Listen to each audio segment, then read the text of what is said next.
కుంభం వారికి గనక చూసుకుంటే రాహు రాశిలో ఉన్నాడు. సప్తమంలో మనకి కేతు సంచారం జరుగుతుంది. ధనస్థానంలో క్రూర గ్రహాల సంబంధం ఉందంటే శని, కుజ మరియు బుధుడు కూడా వచ్చి అక్కడ చేరాడు, పంచమాధిపతి.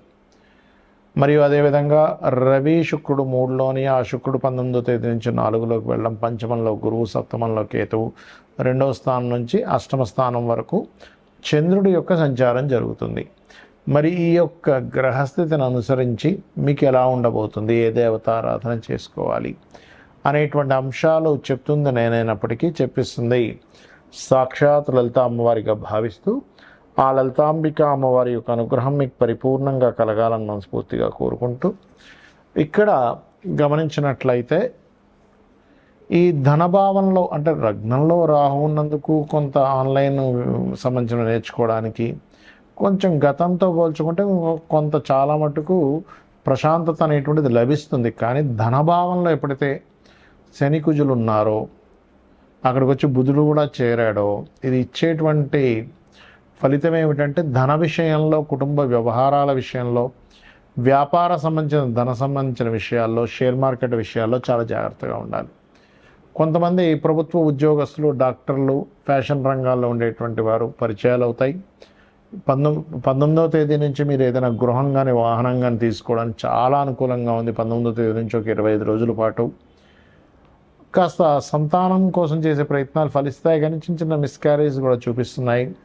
వివాహ నిర్ణయాల విషయంలో సప్తమంలో కేతు ఉన్నాడు కాబట్టి ఎన్ని ప్రయత్నాలు చేసినా వివాహ సంబంధించిన విషయాలు అనుకూలించట్లేదు అనుకునేటువంటి వారు ఖచ్చితంగా గణపతిని ఆరాధించండి, సూర్య నమస్కారం చేసుకోండి. ఖచ్చితంగా ఈ జీవిత భాగస్వామిని ఎంపిక చేసుకునే విషయంలోనే పార్ట్నర్స్తో ఉండే ఒత్తిడి ఇవన్నీ కూడా తగ్గుతాయి.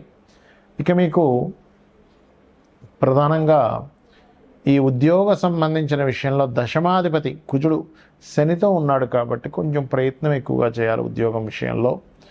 మరియు మీరు శని కుజ గ్రహాల దగ్గర దీపారాధన, ఓం నవవిద్రుమ బింబశ్రీ న్యక్కారి రథచదాయ నమః, వీటి వలన ధన సంబంధించిన విషయంలో కూడా గొడవలు ఇవన్నీ కూడా పూర్తిగా తగ్గడం జరుగుతుంది. ఇక మీరు నిత్యము దక్షిణామూర్తి ఆరాధన చేయండి, గోవులకు కాస్త బెల్లము, క్యారెట్లు, అరటికాయలు తినిపించండి, అన్ని విధాలా మీకు బాగుంటుంది. ప్రస్తుతం ఎప్పుడైతే మనకి మీనరాశిలో శని కుజుల యొక్క ప్రభావం ఉందో, ఇది అందరికీ కూడా చూసుకోవాల్సింది ఏంటంటే ఇన్వెస్ట్మెంట్స్ మీదే ప్రభావం ఎక్కువగా చూపిస్తూ ఉంటుంది. ఎందుకంటే 12వ స్థానం అయితే మన ఖర్చులు, వివాహ జీవితము, మనం దీని మీద ఏదైనా మదుపు పెడుతున్నామా,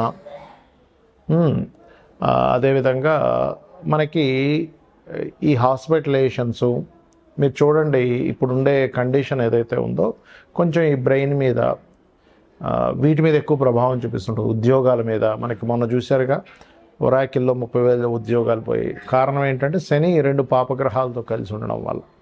అలా ఏంటంటే దీని ప్రభావం ఉంటూ ఉంటుంది.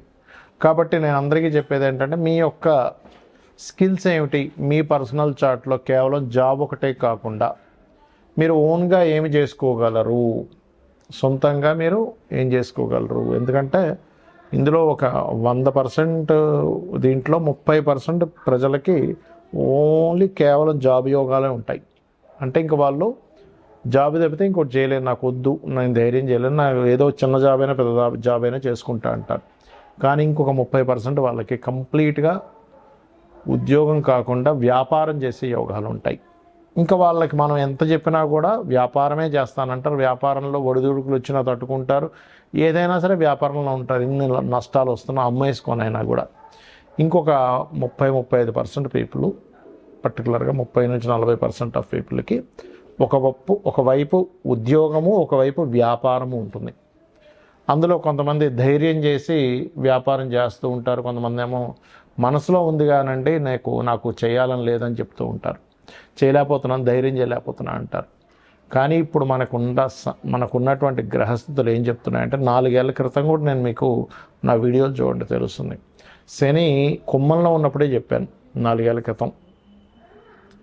ఇది రాబోయే రోజులు మనం సొంతంగా మనమే ఏదైనా ఒక వృత్తిని క్రియేట్ చేసుకోవాలి, మనలో ఉన్న స్కిల్స్ ఏంటో గుర్తించాలి, మన ధనయోగాలు ఏంటో గుర్తించాలని చెప్పాను. అయితే ఇప్పుడు మరలా ఒకసారి అసలు మీ జన్మజాతకంలో ఏ ఏ కాంబినేషన్స్ ఉంటాయి, ఏ వ్యాపారంలో వైపు వెళ్ళొచ్చు అనేది తెలుసుకోవచ్చు. అది ఎలాగో చెప్తాను నేను మీకు.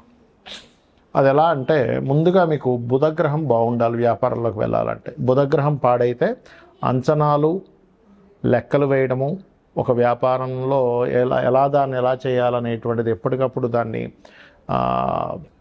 ఆ యొక్క స్కిల్స్ పెంచుకోవడము, అదేవిధంగా కొంత వీరికి అభివృద్ధికరంగా ఎలా చేయాలనే ఆలోచనలు తగ్గిపోతూ ఉంటాయి బుధుడు బాగోకపోతే. అలా వెళ్ళిపోతూ ఉంటారు. బుధుడు బాగుంటే ఒక రోజు నష్టం వచ్చినా ఇంకో రోజు బాగా చూసుకుంటారు. ముందుగా బుధుడు బాగుండాలి. రెండవది, మీ జన్మజాతకంలో సర్వీసెస్ ఇచ్చే వ్యాపారమా, ప్రోడక్ట్ రిలేటెడ్ వ్యాపారమా తెలుసుకోవాలి. మీడియేటింగ్ చేసేదా. ఒక్కొక్కసారి ప్రోడక్టే కానీ మీడియేటింగ్ ద్వారా ఉంటుంది. రియల్ ఎస్టేట్ ఉంది, భూమే, కానీ మీరు ఏం చేస్తారు, మధ్యవర్తిత్వంగా ఉండి ఎవరికైనా కావాలంటే భూమి అమ్మిచ్చి పెడతారు. మరికొంతమందికి సర్వీసెస్ ఓన్లీ ఎలాగా అంటే, ఇప్పుడు లా సర్వీసు, కారు అమ్మడం ప్రోడక్ట్ అనుకుంటే కారు రిపేర్ సర్వీసు, కార్ కావచ్చు, ఫోన్ కావచ్చు, బైక్ కావచ్చు, ఇప్పుడు నాలాంటి ఆస్ట్రాలజీ కావచ్చు, వాస్తు కావచ్చు, టీచింగ్ కావచ్చు, కన్సల్టెన్సీ సెంటర్స్ కావచ్చు, ఇవన్నీ సర్వీసెస్. అంటే మీ జన్మజాతకంలో సర్వీసెస్సా లేకపోతే ప్రోడక్టా, ఇది ఎట్లా చూస్తాం. 12వ స్థానం సంబంధం వస్తే సర్వీసెస్, 4th హౌస్ రిలేటెడ్ సంబంధాలు వస్తే ప్రోడక్ట్. ఇవేమీ కాకుండా ఉన్నాయంటే ప్రోడక్ట్, కార్ కూడా ఎక్కడ ఉన్నాడనేది చూసుకోవాలి. రైట్. అయితే ఇక్కడ మనకి చాలా విభాగాలు ఉంటాయి వ్యాపారంలో. మీకు ఎందులో ధనం వస్తుందనేది చూసుకోవాలి. దాన్ని ఎలా చూసుకోవాలో చెప్తాను, మీకు మీరే చూసేసుకోవచ్చు. రెండవ అధిపతి అంటే ధనాధిపతి ఎవరు అనేది చూడండి. మీ ప్రతి లగ్నానికి రెండవ అధిపతి అనేది ఒకరు ఉంటారు. పంచమాధిపతి ఎవరో చూసుకోండి. అంటే మీ ఆలోచనాకారకుడు, లక్ష్మీ స్థానంగా చెప్తూ ఉంటారు. ఇక మూడవది భాగ్యాధిపతి, ఆయన ఎవరు, ఎలా ఉన్నాడు. నాలుగవది లాభాధిపతి, వ్యాపారంలో కావాల్సింది అంటే లాభాలు లేదా అదృష్టం కొద్దీ కలిసి రావడం, భాగ్యం. పంచమం లక్ష్మీ స్థానం, 2 ధనస్థానం. ఈ 4గిట్లో ధనాన్ని ప్రధానంగా మొదటి స్టెప్ తీసుకోండి. ఫస్ట్ సెకండ్ లార్డ్ ఎవరు, సెకండ్ పోర్ట్ఫోలియో ఎవరికి వచ్చింది, ఆయన వెళ్ళి ఏ గ్రహంతో కలిశాడు, ఆయన కుదరలేదు, తర్వాత భాగ్యాధిపతి, తర్వాత లాభాధిపతి, లేదా లాస్ట్లో పంచమాధిపతి చూసుకోవచ్చు. అంటే ఈ 4గిట్లో ఏది బలంగా ఉందో దానికి సంబంధించి చేయడం వల్ల మీకు బాగుంటుంది. అయితే ఇక్కడ ఈ అధిపతి ఎవరితో కలిశారో చూసుకోవాలి. రవితో కలిసి ఉన్నాడు, లేదా రవి రాశిలో ఉన్నాడు. మీరు ఖచ్చితంగా ఆరోగ్యాన్ని ఇచ్చేటువంటి వ్యాపారం ఏదైనా చేయొచ్చు.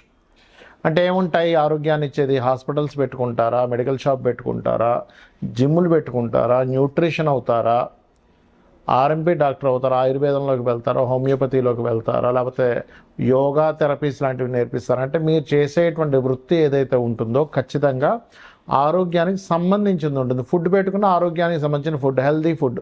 రైట్. ఇక రెండో దానిలోకి వెళ్దాం.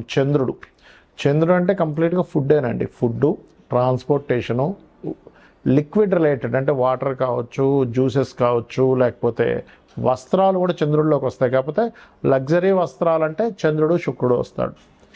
అలా మారుతూ ఉంటుంది.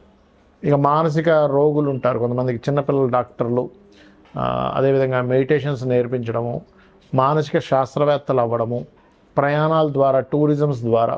అయితే ఇందులో మళ్ళీ ఎలాంటి టూరిజమ్స్ అంటే మళ్ళీ గురువు రాశుల్లో ఉంటే ఆధ్యాత్మిక సంబంధించిన టూరిజమ్స్ ఉంటాయి అట్లా. ఇక మూడవది కుజుడు ఉన్నాడు. మీ ధనాన్ని ఇచ్చే కారకుడితో కుజుడు కనెక్టివిటీ ఉంది. అప్పుడు ఎలాగా సెక్యూరిటీ సర్వీసెస్, మెషినరీస్, అది చిన్నది కానివ్వండి, పెద్దది కానివ్వండి, ఎలక్ట్రికల్ రిలేటెడ్, బ్యాటరీస్ రిలేటెడ్, ఇట్లాంటివి మీరు చేసుకోవచ్చు. ఇక బుధుడు కంప్లీట్గా మీడియేటింగ్, మధ్యవర్తిత్వంగా, అడ్వర్టైజ్మెంట్స్, ఇట్లాంటివన్నీ కూడా మార్కెటింగ్ రిలేటెడ్, యాడ్ ఏజెన్సీస్, ఇవన్నీ. ఇక గురువు అంటే గురుత్వము. మీరు ఎవరికైతే ఏదైతే నేర్పిస్తున్నారో, మీరు ఎవరికైతే ఏదైతే చెప్తున్నారో, ఈ గురుత్వ సంబంధించినటువంటివి మీకు ధనయోగాన్ని ఇచ్చేదంతా కూడా గురువు. అందులో కన్సల్టెన్సీస్ ఉంటాయి, లా ఉంటుంది, ఫైనాన్షియల్ అడ్వైజర్స్ ఉంటారు, నేర్పించడం ఏదైనా గురువు. ఇక శుక్రుడు అంటే ఏమిటి, అందానికి సంబంధించింది. అంటే ప్రధానంగా మీకు ఇక్కడ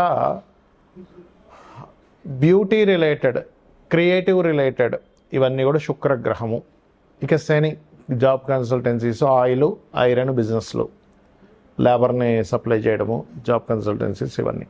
ఇక రాహువు కేతువు, రాహు ఆన్లైన్ రిలేటెడ్, అదేవిధంగా డయాగ్నోటిక్ సెంటర్స్, కేతు ఆధ్యాత్మికము, ఈ పైప్ లైన్లు ఇవన్నీ కూడా, అంటే పైప్స్లు అమ్మేవి, దారాలు అమ్మేవి, ఇవన్నీ ఉంటాయి కదా ఇవన్నీ. సో ఈ రంగాలు మీకు ధనయోగాన్ని ఇస్తాయి. అయితే ఇక్కడ మీరు ప్రధానంగా చూసుకోవాల్సింది, ఇప్పుడు నేను ప్రారంభించవచ్చా లేదా 2-3 నెలలు ఆగాల, 6 నెలలు ఆగాల? మరి ఆగాలి అనే ఇది ఉన్నప్పుడు మీ 6 నెలల్లో, సంవత్సరము మీరు దాని మీద గ్రౌండ్ వర్క్ చేసుకోండి. ఆయా రంగాలకు వెళ్ళి అక్కడ జాబులు చేయండి, మీకు ఒక అనుభవం వస్తుంది.